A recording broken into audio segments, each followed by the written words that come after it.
오늘 함께 보실 말씀은 빌립보서 2장 6절에서 11절까지의 말씀입니다.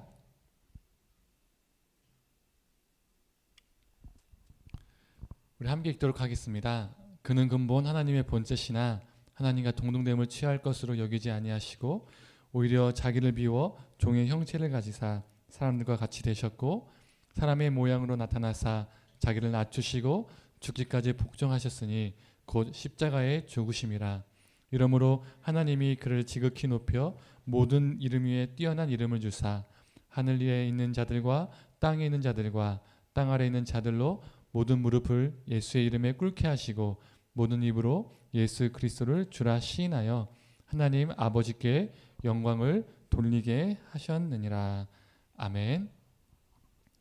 네, 우리 튀르키예와 시리아에 큰 지진이 일어났죠. 그리고 많은 사람들이 고통 중에 있습니다. 오늘 주일부터 이번 2월 한 달 동안 지진재해 특별 헌금을 하신 분들은 이렇게 통장 입금하실 때 지진 또는 특별 헌금 이렇게 보내신 그 분들은 그 헌금은 모두 우리 시리아와 우리 튀르키를 위해서 사용하도록 하겠습니다. 그리고 특별 헌금 외에도 2월 헌금 중의 일부분은 우리 지진 피해를 위해서 복구를 위해서 또 그 나라 정말 고통 중에 있는 이 두 나라를 위해서 사용하도록 하겠습니다. 네, 말씀을 전하도록 하겠습니다. 우리 아시는 분들은 아시겠지만 제 고향이 어디죠? 네, 오늘도 갑니다. 전주입니다. 성도님들 전주하면 무엇이 떠오르죠? 비빔밥 이런 거 떠올 것 같습니다. 예전에 많은 분들이 제가 전주가 고향이라고 하면 전주 비빔밥 맛있냐 그리고 비빔밥 맛집이 어디냐라고 물어보시는 분들이 꽤 있었습니다. 그런데 전주 사람들은 전주 비빔밥 전문점 가지 않습니다. 그냥 우리 모든 사람들처럼 집에서 밥 비벼 먹습니다. 또 전주하면 한옥마을이 떠오르죠. 가신 분들은 다 아시겠지만 한옥마을에 가면 정말 이렇게 먹거리들이 많이 있습니다. 그런데 제가 대학 다닐 때까지만 해도 한옥마을이요 되게 한적했습니다. 먹거리가 없었어요. 맛집들이 별로 없었습니다. 그래서 거의 전주 사람들은 한옥마을 가지 않았었습니다. 그리고 외부에서도 많이 오지 않았었죠. 그런데 어느 순간 이 전주 한옥마을에 맛집들이 많이 생겨나기 시작했습니다. 전주 놀러 갔다 오신 분들이 간혹 저한테 어디 맛집 맛있더라 아냐 하면 제가 모르는 생소한 맛집들이 많이 있습니다. 지난 1월에 제가 좀 내내 아팠었거든요. 그래서 이 설에도 전주에 내려가지 못했습니다. 그래서 오늘 예배를 마치고 내려가는데 제가 어렸을 때부터 유명했던 한옥마을 그 주변에 맛집이 몇 개 있습니다. 지금도 유명합니다. 그 중에 한 곳을 오늘 어머니 모시고 이렇게 가려고 합니다. 여러분들에게 전주하면 떠오르는 이미지는 또 우리에게 떠오르는 이미지는 아까 말씀드린 것처럼 비빔밥, 한옥마을 그리고 마세, 고장 이런 것들이 있죠. 포항하면 제철, 그리고 보령하면 녹차, 그리고 담양하면 뭐가 있죠? 대나무, 그리고 삼본하면 신도시 이러한 이미지들이 있습니다. 이런 이미지들은 그 도시의 문화와 역사, 상황들을 이해하는 데 도움을 주죠. 오늘 본문인 빌립보서는 바울이 빌립보라는 도시에 있는 성도들에게 쓴 편지입니다. 그렇다면 빌립보 하면 당시 사람들에게 떠올랐던 이미지는 어떤 이미지였을까요? 무엇이 떠올랐을까요? 그 당시 빌립보는 막대한 금광이 매장되어 있었던 도시였었습니다. 그것은 엄청 유명했었어요. 그래서 헬라 제국 알렉서 대왕의 아버지인 빌립 2세가 자신의 이름을 따서 도시를 지었습니다. 그게 바로 빌립보라는 도시였습니다. 그런데 여기에서 빌립 2세보다는 그의 아들 알렉산더가 더 중요합니다. 빌립보가 빌립 2세라는 이름을 따서 지은 도시였지만 아버지보다 더 막강한 파워 그리고 비교할 수 없었던 더 많은 영토 그리고 큰 유명세 큰 권세를 누렸던 사람이 알렉산더였었습니다. 이 작은 나라가 아니라 엄청난 대제국을 이루었던 사람이었죠. 그래서 사람들이 빌립 2세라는 이름을 들으면 빌립 2세라는 사람보다는 그의 아들 알렉산더를 떠올릴 수밖에 없었던 것이 그 당시 상황적 시대적 배경이었었습니다. 빌립보 사람들의 입장에서도 자신들이 사는 이 빌립보 도시를 자랑한다면 어떻게 자랑했을까요? 우리 도시는 빌립 2세가 지은 도시야 이렇게 자랑했을까요? 이런 말보다는 우리 빌립보는 위대하고 위대하신 알렉산더의 대왕 그의 아버지가 지은 도시야 라는 말하는 것을 더 선호했을 겁니다. 그게 더 위상이 있었을 것이죠. 그렇다면 알렉산더는 어떤 사람이었을까요? 우리가 잘 알고 있는 철학자 아리스토텔레스가 있죠. 그는 이 아리스토텔레스의 제자였었습니다. 그에게서 철학, 웅변술, 기하학을 배웠습니다. 그래서 상당한 학식을 갖춘 사람이었었습니다. 뿐만 아니라 전쟁과 전투에서도 용감한 장군이었고 또 세계 정복가였고 또 왕이었죠. 한편 이 파티와 유흥을 즐기기도 했고요. 이 난폭한 성격을 지녔고 피해망상도 상당했다고 합니다. 그는 이 헬라 제국의 왕으로서 재임 기간 이 13년 동안에 벌인 전쟁마다요 모두 다 승리를 거두었습니다. 진 적이 없어요. 그는 20세에 왕으로 즉위해서 이 페르시아, 이 성경에는 바사라고 하죠. 바사를요 무너뜨리고 또 이 이집트, 애굽을 정복했고요. 인도까지 원정을 갑니다. 지금의 인도의 인더스강을 건너서 이 푼잡이라는 지방까지 정복을 했었습니다. 지금처럼 자동차, 기차, 비행기가 없었던 시대에 서쪽 그리스에서 시작해가지고요 동쪽으로 최대 강국인 이 페르시아를 무너뜨리고 그리고 이란, 아프가니스탄, 그리고 인도까지 그리고 남쪽으로 애국까지 아우른 대제국을 이뤘다는 것은요 결코 쉬운 일이 아니었었습니다. 생각해보세요. 한번 지도를 한번 세계 지도를 한번 인터넷으로 한번 펼쳐보세요.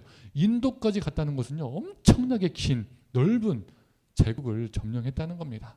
그는 정복지마다 다수의 도시를 세워서 그리스 문화와 오리엔트 문화, 즉 동양 문화를요 융합해서 헬레니즘이라는 문화를 이룩해 있었습니다. 그가 정복한 도시에 그리스 신들도 세웠었습니다. 이 헬라 제국이요 그리스라는 말입니다. 헬라 그리스. 그래서 헬라어가요 그리스 언어입니다. 이 정복한 도시에 그리스의 신들도 조각을 했었는데 이걸 인도 사람들이 보기 시작한 겁니다. 그걸 보고 인도 사람들이 불상을 만들기 시작했어요. 이걸 간다라 미술이라고 합니다. 이 간다라는 미술 역사 시간에나 미술 시간에 들어본 적 있으시죠? 이 석가모니상, 즉 이 불상을 그리스인처럼, 즉 헬라인처럼 만들고 또 이 그리스의 의복, 헬라의 옷처럼 만들어서 조각해서 표현했었습니다. 그림이나 조각들을요. 그런데 우리가 정말 잘 알고 있는 경주의 석굴암 불상이 있잖아요. 이 불상도 헬레니즘의 영향을 받은 조각상입니다. 아니 그 헬라와 이 그리스와 우리나라는 엄청나게 멀게 있는데 어떻게 우리에게 그런 영향을 줄 수 있느냐라고 생각할 수 있는데 이 간다라 미술이요 융성했었던 시기가 이 쿠시안 왕조 시기입니다. 인도에 이 왕조가 대승불교를 장려했었습니다. 그런데 이 대승불교가 우리나라로 전파되면서 석굴암도 헬레니즘의 영향을 받게 된 겁니다. 한번 사진을 보실까요? 석굴암의 불상의 옷이 어떤 옷을 입고 있습니까? 옷이 이렇게 되어 있죠. 이렇게. 이 옷이 바로 그리스인들이 헬라인들이 입었었던 옷입니다. 그래서 이 불상이요. 지금 우리나라 불상인데 헬라인의 옷을 입고 있는 겁니다. 신기하죠? 우리가 지금까지 무심코 지나갔던 부분인데 지금 헬라 옷을 입고 있었던 것을 오늘 이렇게 보게 되는 겁니다. 알렉산더의 영향이 대단하죠. 가까이 붙어있는 나라도 아닌 우리나라에게도 영향을 줬던 겁니다. 이처럼 알렉산더는 수세기에 걸쳐서 수많은 나라에게 영향을 줬던 겁니다. 정말 말도 안 통하는 우리나라에게도 영향을 줬던 겁니다. 그는 폭력적인 성향으로 수많은 사람들을 학살하기도 했지만 그럼에도 불구하고 그는 마초적인 영웅과 이 신화적인 인물로 그 당시 사람들에게 믿어졌었습니다. 그래서 그의 호칭은 그냥 알렉산더가 아니라 그 호칭 앞에 무슨 단어가 붙었냐면 영어로 Great Alexander, 위대한 알렉산더라는 호칭이 그에게 붙어졌었습니다. 이것이 무엇을 의미할까요? 그 당시 남성들은 지배하는 사회 속에서 그 남성들이 지배하는 사회 속에서 그는 위대한 남성상으로 지배력과 용기를 과시하는 남자다운 모습으로 규정되었었습니다. 이 남성성의 전형이 되었다는 것이죠. 그 당시 엘리트 계급의 사람들은 이 남성들은 이 알렉산더처럼 되고 싶어 했었습니다. 내 영토를 넓혀서 정복해서 나는 정말 알렉산더처럼 되고 싶어 이런 야망들이 그 당시 남성들에게 있었다는 거죠. 알렉산더가 죽은 후에 시간이 지나서 헬라 제국이 로마 제국에게 무너졌지만 로마인들조차도 그를 흠모했었습니다. 모두 그와 같이 강해지고 싶었고 위대한 사람이 되고 싶었습니다. 이 알렉산더라는 이 사람은 그 당시 사람들에게 자기를 과시하고 자기를 쟁취한 그 권력을 뽐내는 이미지가 있었습니다. 자신의 카리스마, 인기, 용맹, 군사적 승리를 드높이는 행위를 나타날 때에 이 알렉산더라는 이미지가 그 당시 사람들에게 있었다는 거죠. 이 워렌 카터라는 신학자는 이렇게 말하라고 했습니다. 한번 들어보세요. 알렉산더처럼 된다는 것은 자신의 주의를 다른 사람들보다 더 높이 두는 데 초점을 맞추는 것을 그 당시에 의미했다.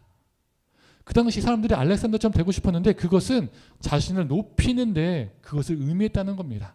이처럼 누군가를 그리고 어떠한 민족을 어떤 나라를 지배하고 싶고 높은 자리에 오르고 싶은 그 남성들에게 알렉산더는 롤모델이었다는 겁니다. 심지어 권세 있는 여성들에게도요. 이 알렉산더는 롤모델이었습니다. 그래서 이 이름 많이 들어보셨을 거예요. 알렉산드리아. 많이 들어보셨죠? 그 당시에 많은 여성들이 알렉산드리아라는 이름을 자신의 이름에게 붙였었습니다. 그리고 남성들은 뭐죠? 알렉산더, 또 우리가 잘 알고 있는 알렉스, 이게 다 알렉산더 이름에서 온 겁니다. 그래서 그 당시 사람들에게 알렉산더 따라하기가 많이 유행을 했었습니다. 요즘 말로 하면 청소년들이 아이돌을 따라하는 것처럼 알렉산더를 따라했었습니다. 이 로마의 이 폼페이우스라는 사람이 알고 있죠. 이 폼페이우스는 기원전 61년에 전쟁에서 승리한 후에 알렉산더의 것이라고 여겨지는 망토 중에 하나를요 둘러쓰고 걸치고 승리를 자축하는 행진을 벌였었습니다. 야, 나는 알렉산더와 같아라는 것을 보여주는 거죠. 자신과 알렉산더를 연결시켰었습니다. 또 로마의 초대 황제인 옥타비아누스, 이 아우구스투스라고도 하죠. 이 황제는 기원전 30년에 이 알렉산더의 무덤에 경의를 표하고요. 로마에 있는 자신의 무덤을 알렉산더의 무덤과 동일하게 설계를 합니다. 얼마나 이 알렉산더와 같이 되고 싶었으면 자신들이 무너뜨린 그 헬라 제국의 그 왕의 무덤을 똑같이 설계를 한 겁니다. 나는 죽어서까지도 알렉산더와 같이 되고 싶어. 이런 마음이 있었던 것이죠. 또 이 옥타비아누스는 자신의 인장에도 알렉산더의 이미지를 새겨넣습니다. 로마 제국이 헬라 제국을 무너뜨렸는데 로마가 알렉산더 따라하기를 하고 있는 것이죠. 헬라 제국이 망한 이후에도 수많은 사람들이 자신의 이름에 알렉산더, 알렉산드리아, 그리고 알렉스 이런 것들을 계속 붙이며 살았었습니다. 그와 같이 되기를 바라면서 그렇게 살았던 것이죠. 알렉산더와 같이 되고 싶은 증상에 시달렸었습니다. 저는 이것을 오늘 설교 제목에서도 보셨던 것처럼 알렉산더 신드롬, 신드롬이란 뜻이 뭐죠? 증상이란 뜻이잖아요. 그래서 알렉산더 신드롬이라고 정의해보고자 합니다. 이러한 역사적 배경 속에서 헬라 제국의 주요 도시인 빌립보라는 이름을 들으면 바울이 살던 그 당시 사람들에게는 빌립보 2세라는 이미지보다는 빌립보의 아들인 알렉산더의 이미지가 더 강하게 바뀔 수밖에 없었습니다. 그래서 빌립보라는 이 헬라 제국의 도시는 남자다운 남성성과 위대함을 드러내는 이미지, 그리고 타인을 지배하고 용맹하고 웅장한 제국, 또 자기 이익을 추구하는 정치적인 군림의 이미지, 그리고 금강이라는 부의 이미지, 이런 이미지들이 사람들에게 자연스럽게 스며들게 되었었습니다. 로마 제국이 헬라 제국을 멸망시켰을 때 빌립보를 어떻게 했을까요? 그 당시에는 한 나라를 멸망시켰을 때 그 적국, 멸망시켰던 나라의 주요 도시들을요 파괴하는 것이 일반적인 것이었습니다. 왜 일반적이었을까요? 그 나라를 파괴하고 주요 도시를 파괴함으로써 싹을 잘라버리는 겁니다. 그런데 로마가 이 헬라 제국을 무너뜨렸을 때 빌립보를 어떻게 했을까요? 같이 이 빌립보도 파괴시켰을까요? 아닙니다. 빌립보는 그대로 놔둡니다. 로마인들에게 알렉산더는 군림과 높음, 부와 정복의 영웅이었기 때문에 로마 황제들조차도 어떻습니까? 자신들이 닮고 싶은 자신들의 롤모델이었기 때문에 이 알렉산더를 느끼게 해주는 이 빌립보를요 멸망시키지 않고 그대로 놔둡니다. 심지어 빌립보는 로마 본국이 아닌데도요 그 이방 땅 식민지인데도 불구하고 로마 황제인 이 아우구스투스가 빌립보인들에게 로마인들과 똑같은 시민권을 부여합니다. 대단한 혜택이죠. 그래서 이 빌립보에 나오는 그 시민권이 바로 그 로마 시민권, 이 빌립보인들이 특혜를 받은 것을 말하고 있는 겁니다. 또 이 아구스투스는 군인들을요 빌립보에 정착하게 합니다. 우리 군인 하면 떠오르는 이미지가 뭐죠?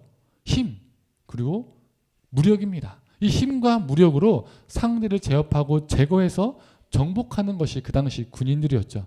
이 군인들을 퇴역한 후에 빌립보에 정착하게 해서 살게 했었습니다. 우리는 지금까지 이 빌립보를 둘러싼 역사 이야기를 들어봤습니다. 우리가 잘 아는 것처럼 각 지역의 특색과 특징은 그 역사는 그 지역에 사는 사람들의 삶의 가치관과 문화 그리고 삶의 패턴을 형성시킵니다. 이 빌립보 지역을 한번 요약해 보면 다음과 같을 겁니다. 첫 번째가 뭡니까? 값비싼 금이 매장한 땅. 두 번째, 지배자, 정복자, 막강한 권력, 위대함으로 표현되어서 누구나 닮고 싶어 했던 왕 알렉산더. 그리고 세 번째, 신분을 말해주는 로마 시민권. 네 번째, 강력한 힘과 무력의 상징인 로마 군대라는 거죠. 이 로마 시민권도요, 신분의 높임을 의미하고 이 군사들은, 이 군대는 정복을 의미하기 때문에 결국 어떻습니까? 이 모든 이미지들이 알렉산더에게 모두 흡수가 된다는 겁니다. 즉 빌립보의 역사에서 보여주는 이 빌립보의 이미지는 높음과 위대함, 지배입니다. 타자를 희생시켜서 자기 이익을 추구하는 권력, 군림 이것을 가지고 있다는 것이죠. 실제로 이 이미지들은 빌립보 시민들에게 다른 사람들보다 자신들이 더 특별하다고, 더 존귀하다고, 더 높은 존재라는 그 자긍식을 심어줬었습니다. 야, 우리는 로마 본토 사람도 아니고 식민지 사람들인데 왜 우리가 시민권을 받았겠어? 우리는 특별한 사람이니까. 이런 생각을 갖게 했던 것이죠. 이러한 빌립보 지역의 특색은 그들의 가치관에, 그들의 삶에 그대로 반영될 수밖에 없었습니다. 빌립보 시민인 빌립보 교회 성도들도 마찬가지였겠죠. 이러한 도시의 역사와 문화와 환경 속에 살고 있는 빌립보 성도들에게 바울은 다음과 같이 말하고 있습니다. 2장 5절에서 8절의 말씀입니다. 너희 안에 이 마음을 품으라. 곧 그리스도의 예수의 마음이니 그는 근본 하나님의 본체시나 하나님과 동등됨을 취할 것으로 여기지 아니하시고 오히려 자기를 비워 종의 형체를 가지사 사람들과 같이 되셨고 사람의 모양으로 나타나사 자기를 낮추시고 죽기까지 복종하셨으니 곧 십자가에 죽으심이라. 이 말씀이 빌립보 도시의 이미지와 잘 어울리나요? 빌립보의 가치관에서는요, 이 땅에서 사람으로 태어났으면 알렉산더와 같이 되는 것, 이것이 소원입니다. 로망입니다. 누군가를 정복하고 짓밟고 올라서더라도 놓고 위대한 자리에 오르는 것, 더 많이 갖고 더 많이 누려서 알렉산더처럼 되는 것, 그걸 자랑 삼는 것, 이러한 것들이 그들이 지금까지 져져온 삶의 문화와 가치관이었었습니다. 그런데 바울은 예수님을 다른 무엇이 아니라 종으로 묘사합니다. 종은 알렉산더와 같이 강한 남성다움과는 완전히 반대되는 이미지를 가지고 있죠. 종에게는 정복자의 이미지가 전혀 없습니다.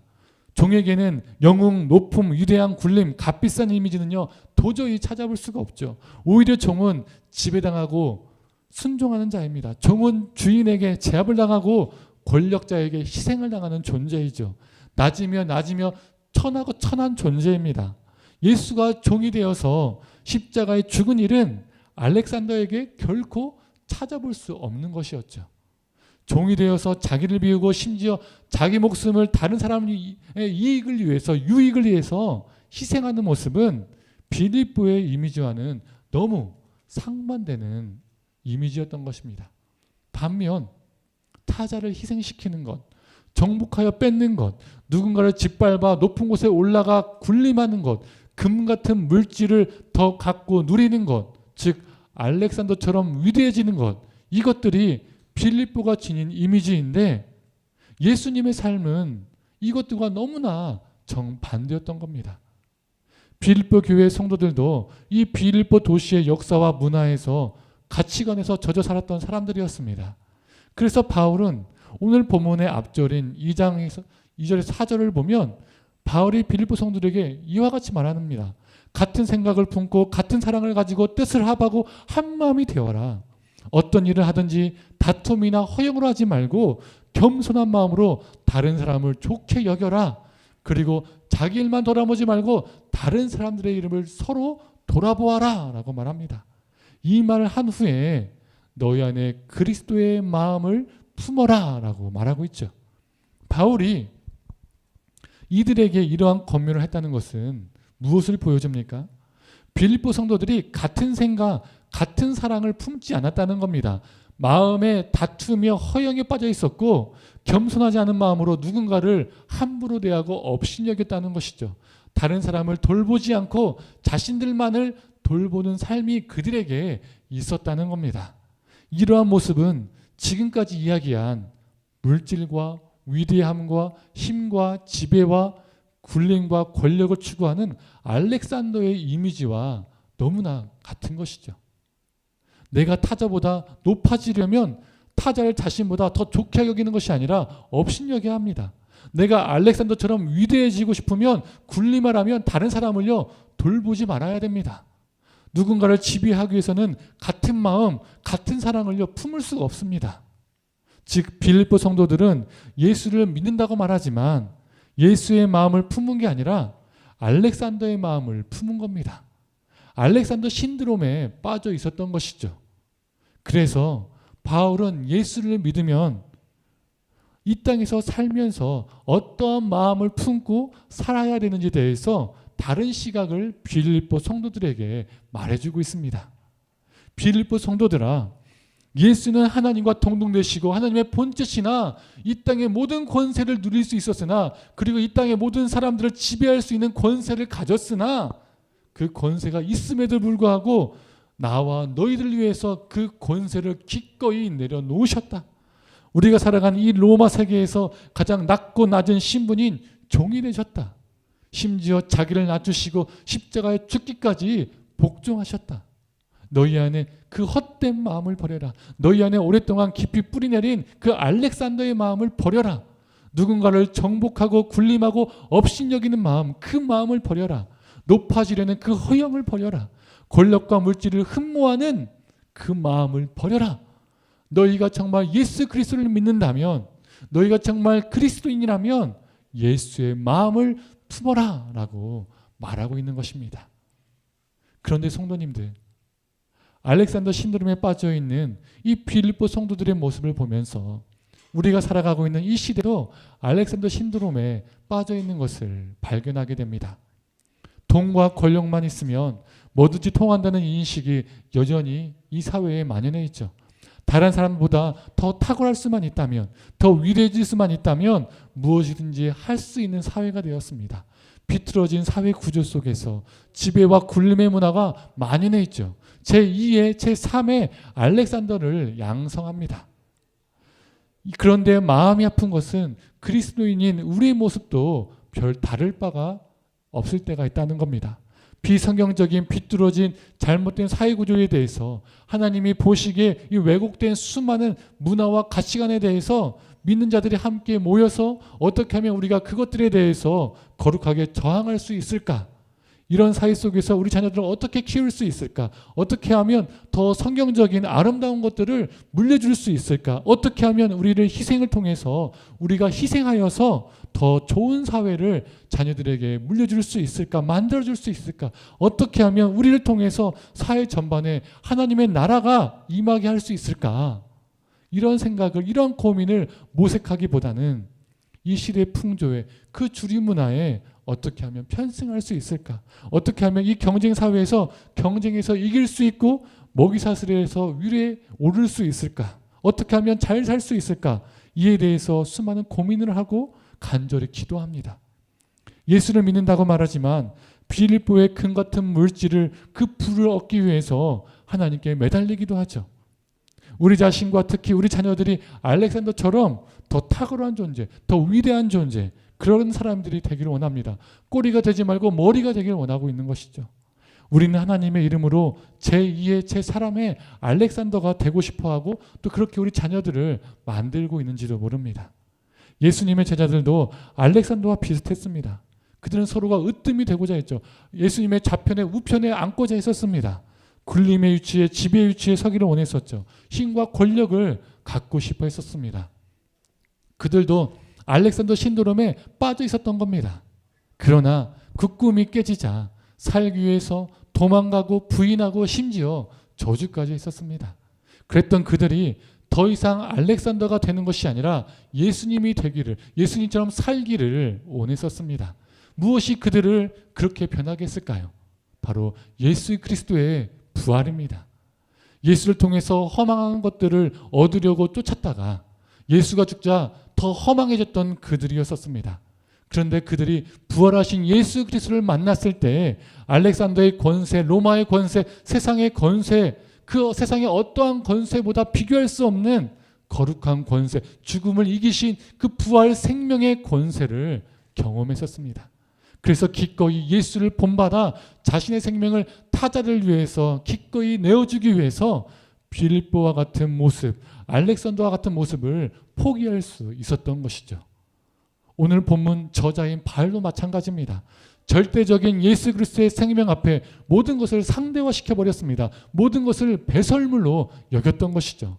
그래서 그는 이렇게 고백할 수 있었습니다. 오늘 2장 9절과 10절과 11절의 말씀입니다.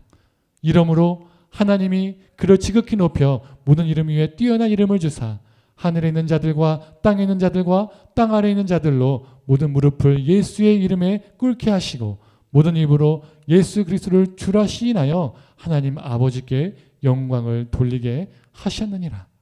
죽음을 이기시고 부활하신 예수가 어떤 황제보다, 어떤 왕보다, 세상의 어떤 권세보다 위에 있음을 선포하고 있습니다. 부활하신 예수 이름 앞에 모든 것들이, 세상에 크고 강력한 모든 것들이, 알렉산더와 같은 그 모든 것들이 무릎 꿇고 있음을 찬양하고 있습니다. 그래서 바울과 제자들은 죽음을 이기신 절대적인 생명의 권세 앞에 빌립보와 알렉산더와 같은 그 세상의 권세들을, 세상의 높은 것들을 모두 상대화시킬 수 있었습니다. 이것이 바로 부활 신앙입니다. 사랑하는 성도님들, 우리의 신앙은 어떻습니까? 우리가 우리 자신을 돌아보았으면 좋겠습니다. 절대적인 부활 생명 앞에 알렉산더와 같은 세상의 수많은 것들을 지금 내가 상대화시키고 있는가?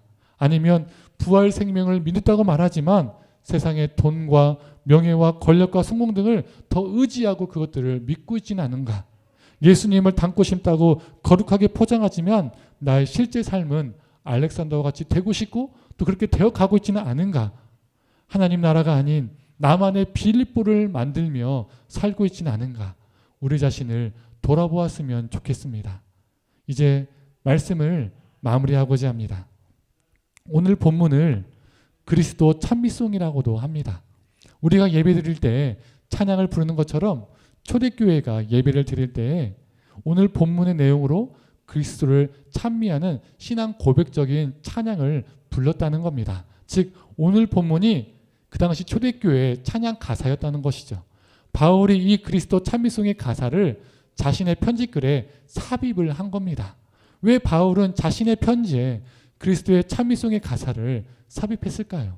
의도성이 있겠죠. 의미가 있겠지요. 빌립보 성도들아, 늘 예배를 할 때 그 예배하는 그 찬양을 부를 때 이 찬양의 가사처럼 너희가 그렇게 살기를 원한다. 너희가 정말 이 찬양이 너의 삶이 되기를 원한다. 알렉산더가 아닌 예수 그리스도처럼 너희들이 살기를 원한다. 이 메시지를 빌립보 성도들에게 전하고 싶었을 겁니다. 사랑하는 성도님들, 이 바울의 간절함이 우리에게도 전해지기를 원합니다. 하나님의 이름으로 겉으로는 거룩하게 포장했지만 실제로는 알렉산더의 속성이 우리 안에 있다면 그 모습을 죽이고 죽기까지 복종하신 예수님, 생명을 내어주신 그 예수님을 본받아서 누군가에게 예수 그리스도의 부활 생명을 전이시키는 그러한 자가 되기를 간절히 축원합니다.